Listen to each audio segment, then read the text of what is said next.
बिस्मिल्लाहिर्रहमानिर्रहीम। आबादगार साथियों अस्सलाम वालेकुम। 26 नवंबर है ऐं कणक बैक साइड में जेका नज़र अचे पई सा इमदाद 05 आहे ऐं 26 तारीख़ अॼु आहे ऐं हीअ 1 तारीख़ जी कयल हुई अॻे महीने जी। त ईअं सम्झो अञा हिनखे महीनो पूरो कोन थिया, 26-27 थिया आहिनि। अल्हम्दुलिल्लाह ज़बरदस्त आहे ऐं लगभग 100 एकड़नि जे क़रीब जेको आहे सो इमदाद 05 मूं वटि लॻल आहे। इमदाद 05 उहा जिन्स आहे जंहिंमें हेवी पोटेंशियल आहे ऐं रस्ट हिन में माना न अचण जे बराबरि हूंदी आहे। किथे को अचेसि त माना इहो को बि ख़ौफ़ ख़तरो कोन्हे त हिन में का रस्ट जी बीमारी एॾे पैमाने ते ईंदी जो असांखे रस्ट जी दवाऊं करणियूं पवंदियूं। हीअ जिन्स जेका आहे सा जेकॾहिं भली बनी आहे त उन में त हुई भली लहंदी आहे, पर अक्सर करे कलर जूं बनियूं जेके मूं वटि आहिनि उन में बि असां इमदाद लॻाईंदा आहियूं। इमदाद जिन्स में हिकिड़ी ॻाल्हि नोट करे छॾियो त हिन में एॾी वॾी हेवी क़िस्म जी टेलर कैपेसिटी न हूंदी आहे जेतिरी TD1 में आहे या जेको आहे सो E107 में या लारेब या ॿियूं जेके जिन्सूं आहिनि उन्हनि में टेलर कैपेसिटी घणी आहे, टेलर्स वधीक कढंदियूं आहिनि। हिन में एतिरी टेलर कैपेसिटी न आहे।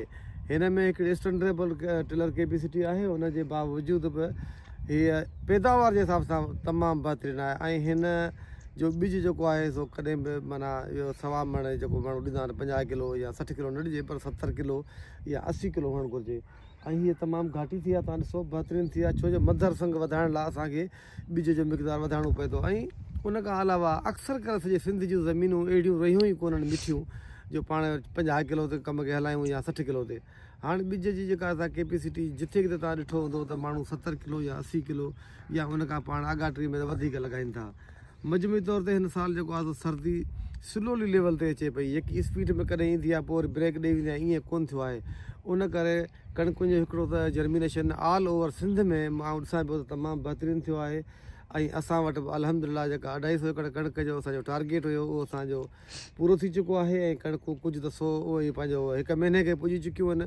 कुझु लाॻाणा जा कोन आया आहिनि, जिन खे लाॻाणा आया आहिनि त लाॻाणे खां पोइ फौरी तौर ते जेको आहे सो असां उन में स्प्रे शुरू करे छॾियो आहे वीडीसाइड जो या गाह मार दवाउनि जो, त जीअं गाह जो जल्दी नंढे हूंदे ख़ात्मो कजे। ईअं न थिए जो असां इन खे अॻिते खणी वञूं 40-45 ॾींहंनि खां पोइ दवा आणूं, उहो ताणी त भाणे मुकमल थी वेंदा।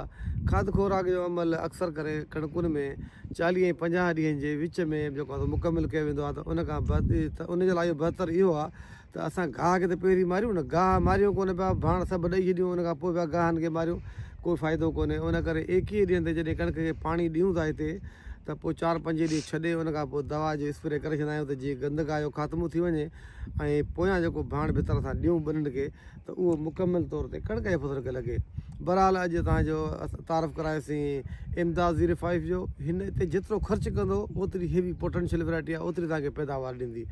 ऐं उमेदु कयां थो त जीअं जीअं पंहिंजो असांजा इहे फसल मुजाब हालात न पर ॿियनि आबादगारनि जा बि अलाह कंदो, उन्हनि जी रिज़्क़ रोज़ी में बरकत पवंदो ऐं रेट बहितर थींदा त जीअं असांजो हर ईअं आबादगार जो बटन सां धकिजे पियो त उहो सर्वाइव करे सघे। तव्हां दोस्तनि जी वॾी महिरबानी।